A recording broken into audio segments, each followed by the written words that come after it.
Hi ಎಲ್ಲೋ ಎಲ್ರಿಗೂ ನಮಸ್ಕಾರ. ನನ್ನ ಮತ್ತೊಂದು ವಿಡಿಯೋಗೆ ಸ್ವಾಗತ. ಸೊ ಭಾಳ ದಿನ ಆದಮೇಲೆ ಈ ಮುಖ ನೋಡ್ತಾ ಇದ್ದೀರಾ. ಆ್ಯಕ್ಚುಲಿ ನನಗೆ ತುಂಬ ಜನ ಅಲ್ಲ, ಒಂದು 7-8 ಮೆಂಬರ್ಸು, ಅಂದರೆ ಫೇಸ್ಬುಕ್ಕಲ್ಲಿ ಒಂದು 2-3 ಜನ ಮತ್ತು ಇನ್ಸ್ಟಾಗ್ರಾಮಲ್ಲಿ ಒಂದು 5-6 ಜನ ಕಮೆಂಟ್ ಮಾಡಿ ಕೇಳ್ತಾನೆ ಇದ್ರು, ಯಾಕೆ ವೀಡಿಯೋಸ್ ಮಾಡ್ತಾ ಇಲ್ಲ, ಏನಾಯಿತು, ಏನು ಕತೆ, ಇಲ್ಲ ನಮಗೆ ವೀಡಿಯೋಸ್ ಬರ್ತಾ ಇಲ್ವಾ, ನೀವು ಅಪ್ಲೋಡ್ ಮಾಡ್ತಿಲ್ವಾ ಅಂತ ಹೇಳ್ಬಿಟ್ಟು. ನಾನು ಅವಾಗ ಅಂದ್ಕೊಂಡೆ, ಈ ಹಳ್ಳಿ ಹುಡುಗಿನೂ ಇಷ್ಟು ಜನ ಇಷ್ಟಪಡ್ತಾರಲ್ಲ ಅಂತೇಳಿ ತುಂಬಾ ಖುಷಿ ಆಯಿತು. ಹಳ್ಳಿ ಹುಡುಗಿ ಅಂತ ಹೇಳಿದ್ರೆ ಇವಾಗೇನು ಬೆಂಗಳೂರಲ್ಲಿ ಇದ್ಕೊಂಡು ಹಳ್ಳಿ ಹುಡುಗಿ ಅಂತ ಹೇಳ್ತಾ ಇದ್ದಾಳೆ ಅಂತ ಅನ್ಕೊಂಬಿಡಿ.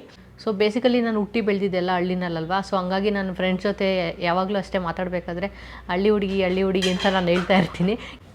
ಕೆಲವರು ಅಯ್ಯೋ ನಾ ಹಳ್ಳಿಯವರು ಅಂತ ಹೇಳ್ಕೊಂಡ್ರೆ ಏನೋ ಒಂದು ಡಿಗ್ರೇಡ್ ಆಗಿ ನೋಡ್ತಾರೆ ಅಂತ ಅನ್ಕೊತಾರೆ. ಬಟ್ ನನಗೆ ಏನಿಲ್ಲಪ್ಪ, really I am proud of ಹಳ್ಳಿ ಹುಡುಗಿ. ಸೊ ಅದರಲ್ಲಿ ಏನಿದೆ ಹೇಳ್ಕೊಳ್ಳೋದು. ಸೊ ನಮ್ಮೂರ ಬಗ್ಗೆ ನಾವು ಹೇಳ್ಕೊಳ್ಳೋದ್ರಲ್ಲಿ ಏನು ತಪ್ಪೇನಿಲ್ಲ. ಏನಕ್ಕೆ ವಿಡಿಯೋ ಮಾಡ್ತಿಲ್ಲ ಅಂತ ಹೇಳಿದ್ರೆ, ಇರ್ತಾವಲ್ಲ ಫ್ಯಾಮಿಲಿ ಅಂದಮೇಲೆ ಅದು ಇದು ಸ್ವಲ್ಪ ಪರ್ಸ್ನಲ್ ಥಿಂಗ್ಸ್ ಅದು ಇದೆಲ್ಲ. ಸೊ ಸ್ವಲ್ಪ ಏನೋ ಒಂದಷ್ಟು ಪರ್ಸ್ನಲ್ ಥಿಂಗ್ಸ್ಗೆ ಸ್ವಲ್ಪ ಬೇಜಾರಾಗಿತ್ತು. ಅದ್ರ ಬಗ್ಗೆ ತಲೆ ಕೆಡಿಸ್ಕೊಂಡು ಅದಕ್ಕೆ ಓಡಾಡಿಕೊಂಡು ಸ್ವಲ್ಪ ಮೈಂಡ್ ಡೈವರ್ಟ್ ಆಗಿತ್ತು. ಯಾವ ವಿಡಿಯೋ ಮಾಡೋದ್ರ ಮೇಲೂ ಕಾನ್ಸಂಟ್ರೇಷನ್ ಇರಲಿಲ್ಲ, ಏನೂ ಇರಲಿಲ್ಲ. ಹಂಗಾಗಿ ಆ ವಿಡಿಯೋನೂ ಮಾಡಿಲ್ಲ. ಬಟ್ ಇನ್ಸ್ಟಾಗ್ರಾಮ್ಗೆ ರೆಗ್ಯುಲರಾಗೆ ಮಾಡ್ತಾಯಿದ್ದೀನಿ. ಸೊ ನೀವೇನಾದರೂ ನಾನು ಇನ್ಸ್ಟಾಗ್ರಾಮಲ್ಲಿ ಫಾಲೋ ಮಾಡ್ತಿದ್ರೆ ನಿಮಗೆ ಗೊತ್ತಿರುತ್ತೆ. ಆಲ್ಮೋಸ್ಟ್ ಅಟ್ಲೀಸ್ಟ್ ಆಲ್ಟರ್ನೇಟ್ ಡೇಸ್ ಅಂತೂ ವಿಡಿಯೋ ಹಾಕ್ತಾಯಿದ್ದೀನಿ. ಇನ್ಸ್ಟಾಗ್ರಾಮ್ಗೆ ಈಸಿಯಾಗಿ ವೀಡಿಯೋ ಮಾಡಿ ಹಾಕ್ಬಿಡ್ಬೋದು. ಸೊ ಬಟ್ ಇದರಲ್ಲಿ ಯೂಟ್ಯೂಬಲ್ಲಿ ಒಂದು ಕಂಟೆಂಟ್ ಇಟ್ಕೊಂಡು ಸೊ ಕ್ಲೀನಾಗಿ ಶೂಟ್ ಮಾಡಿ ಅದಕ್ಕೆ ಎಡಿಟ್ ಮಾಡಿ ಹಾಕಬೇಕು, ಟೈಮ್ ಹಿಡಿಯುತ್ತೆ. ನಾವು ಒಂದು ಏನಮ್ಮ ಇರು ತಳ್ಳ ಜೋಕಾಲಿಲಿ ಕೂರಿಸಿದ್ದೀನಿ ಅವನ್ನ. ಸೊ ಅದು ಸ್ಟಾಪ್ ಆಯ್ತಲ್ಲ, ಅದಕ್ಕೆ ಹೇಳ್ತಾ ಇದ್ದಾನೆ. ಬೇರೆ ನಮ್ಮದು ಪರ್ಸ್ನಲ್ ಥಿಂಗ್ಸ್ ಬಗ್ಗೆ ನಾವು ತುಂಬ ತಲೆ ಕೆಡಿಸ್ಕೊಂಡಿದ್ರೆ ಆವಾಗ ಇದ್ರ ಕಡೆ ಕಾನ್ಸಂಟ್ರೇಟ್ ಮಾಡೋಕ್ಕಾಗಲ್ಲ. ನನಗೂ ಕೂಡ ಹಂಗೆ ಆಗಿದ್ದು.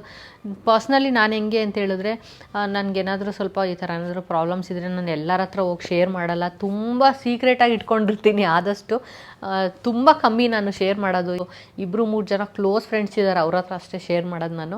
ಸೊ ಹಂಗಾಗಿ ನೀವು ನೋಡಿರ್ಬೋದು ನನ್ನ ಯೂಟ್ಯೂಬ್ ಚಾನಲಲ್ಲಿ ಕೂಡ ನಾನು ಯಾವುದೇ ಥರದ್ದು ನಮ್ಮ ಪರ್ಸ್ನಲ್ ಥಿಂಗ್ಸ್ ಬಗ್ಗೆ ಜಾಸ್ತಿ ನಾನು ವೀಡಿಯೋಸ್ ಮಾಡಲ್ಲ. ಅದೇನೋ ಗೊತ್ತಿಲ್ಲ, ನನಗೆ ಆ ಥರ ಇಷ್ಟ ಆಗಲ್ಲ ಶೇರ್ ಮಾಡೋದಕ್ಕೆ. ಹಂಗಾಗಿ ನಾನು ಬೇರೆ ನಿಮ್ಗೆ ಏನಾದರೂ ಯೂಸ್ ಆಗೋವಂಥ ಕಂಟೆಂಟ್ ಬಗ್ಗೆನೇ ಅಷ್ಟೇ ಜಾಸ್ತಿ ವೀಡಿಯೋ ಮಾಡೋದು. ಆ ಒಂದು ವಿಷಯಕ್ಕೆ ತುಂಬ ತಲೆ ಕೆಡಿಸ್ಕೊಂಡು ತುಂಬ ಡಿಸ್ಟರ್ಬ್ ಆಗಿಬಿಟ್ಟಿದೆ. ಅದಕ್ಕೆ ಯಾವ ವೀಡಿಯೋನೂ ಹಾಕಿಲ್ಲ. ಹೈದ್ರಾಬಾದ್ ಹಳೆ ವೀಡಿಯೋ ಇತ್ತು, ಅದನ್ನಾದರೂ ಹಾಕು ಅಂತ ಹೇಳ್ತಾ ಇದ್ದ ಸಂಜಯ್. ಸೊ ನಾನು ಅದನ್ನು ಹಾಕಿಲ್ಲ. ಅಯ್ಯೋ ವಾಪ ನಂಗೆ ಟೈಮ್ ಇಲ್ಲ ಅಂತ ಹೇಳ್ಬಿಟ್ಟು. ಅದು ಅಲ್ಲದೆ ಮನೆ ಕೆಲಸ ಮತ್ತು ಅಡುಗೆ ಮಾಡೋದು, ಮನೆ ಕೆಲಸ ಮಾಡ್ಕೊಳ್ಳೋದು, ಇವನು ನೋಡ್ಕೊಳ್ಳೋದು, ಈ ಸಾಯಂಕಾಲ 5-6 ಗಂಟೆ ಹೆಂಗಾಗುತ್ತೆ ಅಂತ ನನಗೆ ಗೊತ್ತೇ ಆಗೋಲ್ಲ. ಅಷ್ಟು ಬೇಗ ಟೈಮ್ ಆಗೋಗ್ಬಿಟ್ಟಿರುತ್ತೆ. ಮೊದಲು ಆ್ಯಕ್ಚುಲಿ ಆ ಥರ ಇರಲಿಲ್ಲ. ನಾನು ಅನ್ಕೊತಿದ್ದೆ ಆಫೀಸ್ಗೆ ಹೋಗುವಾಗಲೇ ಬ್ಯುಸಿಯಾಗಿರ್ತೀನಿ ನಾನು, ಕೆಲಸ ಮಾಡೋದು ಮತ್ತು ಬೇಗ ಎದ್ದೋಗೋದು, ತಿಂಡಿ ಮಾಡ್ಕೊಳ್ಳೋದು ಅಂತ. ಬಟ್ ಮಗು ಆದಮೇಲೆ ಡಬಲ್ ಬ್ಯುಸಿ ಆಗಿಬಿಟ್ಟಿದ್ದೀನಿ. ಇದರಲ್ಲಿ ನಾನು ಒಂದು ಸ್ವಲ್ಪ ಕೂತ್ಕೊಂಡ್ರು ಕೂಡ ಸರಿ ಇರು, ಸ್ವಲ್ಪ ಇನ್ಸ್ಟಾಗ್ರಾಮ್ಗೆ ವೀಡಿಯೋ ಶೂಟ್ ಮಾಡೋಣ, ಇಲ್ಲಾಂದರೆ ಅದು ಇನ್ಸ್ಟಾಗ್ರಾಮ್ಗೆ ವೀಡಿಯೋ ಹಾಕಿಲ್ವಲ್ಲ ಎಡಿಟ್ ಮಾಡೋಣ, ಇಲ್ಲ ಯೂಟ್ಯೂಬ್ದು ಯಾವುದಾದ್ರೂ ವೀಡಿಯೋ ಇದ್ದರೆ ಎಡಿಟ್ ಮಾಡೋಣ ಅಂತೇಳಿ ಕೂತ್ಕೊತೀನಿ. ನಾನು ಪರ್ಸ್ನಲಿ ಸೋಷಿಯಲ್ ಮೀಡಿಯಾದಲ್ಲಿ ಟೈಮ್ ಸ್ಪೆಂಡ್ ಮಾಡೋಕ್ಕೆ ಟೈಮ್ ಇಲ್ಲದ ಥರ ಆಗ್ಬಿಟ್ಟಿದೆ. ಮೊದಲು ಅಂದರೆ ಕೂತ್ಕೊಂಡು 1 ಅವರ್ ಸ್ಕ್ರಾಲ್ ಮಾಡ್ಕೊಂಡು ಕೂತ್ಕೊತಿದ್ದೆ. ಸೊ ಬೆಳಗ್ಗೆ ಎದ್ದು ಸ್ವಲ್ಪ ವರ್ಕೌಟ್ ಮಾಡಿ ಮತ್ತು ಬ್ರೇಕ್ಫಾಸ್ಟ್ ಏನು ಮಾಡಬೇಕು ಅಷ್ಟರಲ್ಲಿ ಇವನು ಎದ್ದೇಳ್ತಾನೆ. ಇವನಿಗೆ ಊಟ ತಿಂಡಿ, ಇವನು ಸ್ನಾನ ಅಂದ್ಕೊಂಡು ಮತ್ತೆ ಅಡುಗೆ ಮಾಡಬೇಕು, ಮತ್ತು ಊಟ ಮಾಡಿ ಮತ್ತೆ ಇವನು ಎದ್ದೇಳ್ತಾನೆ, ಮತ್ತು ಅವನಿಗೆ ಊಟ ಮಾಡಿಸಿ ಅವನ್ನೆಲ್ಲ ನೋಡಿ ಅಷ್ಟರಲ್ಲಿ ಸಾಯಂಕಾಲ ಆಗೋಗ್ಬಿಟ್ಟಿರುತ್ತೆ. ಸೊ ಈ ಥರ ಆಗ್ಬಿಟ್ಟಿದೆ. ಅದ್ರ ಜೊತೆಗೆ ಸ್ವಲ್ಪ ಅದು ಇದು ಪರ್ಸ್ನಲ್ ಪ್ರಾಬ್ಲಮ್ಸು. ನಮ್ಮ ಪ್ರಾಬ್ಲಮ್ಸು ಏನು ದೊಡ್ಡ ವಿಷಯ ಅಲ್ಲ. ನಮಗಿನ್ನ ಕಷ್ಟಪಡೋರು, ಇನ್ನೂ ತುಂಬ ಪ್ರಾಬ್ಲಮ್ಸ್ ಇರೋರು ಇದ್ದಾರೆ. ನಮ್ದು ಏನಾದ್ರು ಕಷ್ಟ ಇದ್ದರೆ ಜಾಸ್ತಿ ಅದ್ರ ಬಗ್ಗೆ ಥಿಂಕ್ ಮಾಡ್ತಾ ಇರ್ತೀವಿ. ಎಸ್ಪೆಷಲಿ ನಾನು ತುಂಬ ಓವರ್ ಥಿಂಕ್ ಮಾಡ್ತೀನಿ. ನಾನು ಹೆಂಗೆ ಅಂತ ಹೇಳಿದ್ರೆ, ಕೆಲವು ವಿಷಯಕ್ಕೆ ತಲೆ ಕೆಡಿಸ್ಕೊಳ್ಳೋದೇ ಇಲ್ಲ, ಹೋಗ್ಲಿ ಬಿಡು ಬಿಟ್ಟಾಕು ಅಂತ ಅನ್ಕೊತೀನಿ. ಬಟ್ ತಲೆ ಕೆಡಿಸ್ಕೊಂಡ್ರೆ ಓವರ್ ಥಿಂಕ್ ಮಾಡ್ತೀನಿ, ತುಂಬ ತಲೆ ಕೆಡಿಸ್ಕೊತೀನಿ. ಸೊ ಹಂಗಾಗಿ ವಿಡಿಯೋ ಮಾಡೋಕ್ಕಾಗಿರಲಿಲ್ಲ. ತುಂಬ ಜನ ಹೇಳ್ತಾಯಿದ್ರು ವೀಡಿಯೋಸ್ ಎಲ್ಲ ಮಿಸ್ ಮಾಡ್ಕೊತಾ ಇದ್ದೀವಿ, ರೆಗ್ಯುಲರಾಗಿ ಹಾಕಿ ಅಂತ ಹೇಳ್ಬಿಟ್ಟು. So thank you so much ನನಗೆ ಚೆಕ್ ಮಾಡಿದ್ದಕ್ಕೆ. ಓಕೆ ಏನಾಯ್ತು ಏನು ಕತೆ ಅಂತ ಹೇಳ್ಬಿಟ್ಟು. ಹಾಗೆ ಕೆಲವೊಬ್ಬರು ನೀವು ಮಾತಾಡೋದೆಲ್ಲ ತುಂಬ ಇಷ್ಟ ಆಗುತ್ತೆ, ತುಂಬ ನ್ಯಾಚುರಲಾಗಿ ಮಾತಾಡ್ತೀರಾ, ಯಾವುದೇ ಥರದ್ದು ಫಿಲ್ಟರ್ ಇರಲ್ಲ ಮತ್ತು ಯಾವುದೇ ಥರದ್ದು ಬಿಲ್ಡಪ್ ಇರಲ್ಲ ಅಂತ ಹೇಳ್ಬಿಟ್ಟು. ನಿಜವಾಗ್ಲೂ ನಂಗೆ ಅದು ಬರೋದು ಇಲ್ಲ. ನನಗೆ ಆ ಥರ ನೇಚರು ಇಲ್ಲ. ನಾನು ಆಲ್ರೆಡಿ ಹೇಳ್ದಂಗೆ ನಾನು ಹುಟ್ಟಿ ಬೆಳೆದಿರೋದೆಲ್ಲ ಹಳ್ಳಿನಲ್ಲಿ.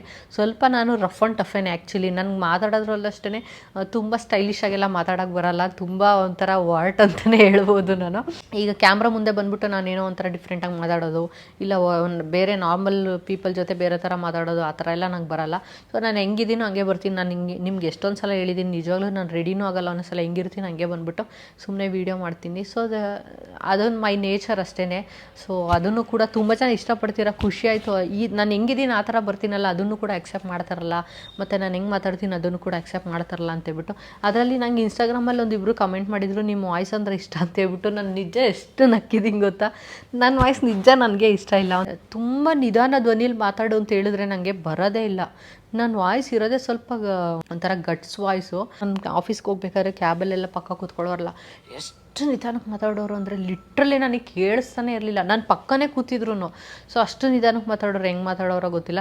ನಾವು ಎಷ್ಟು ನಿಧಾನಕ್ಕೆ ಮಾತಾಡಿದ್ರು ಅಕ್ಕಪಕ್ಕ ಸೀಟವ್ರಿಗೆಲ್ಲ ಕೇಳಿಸುತ್ತೆ. ಆ ಥರ ನನ್ನ ವಾಯ್ಸು.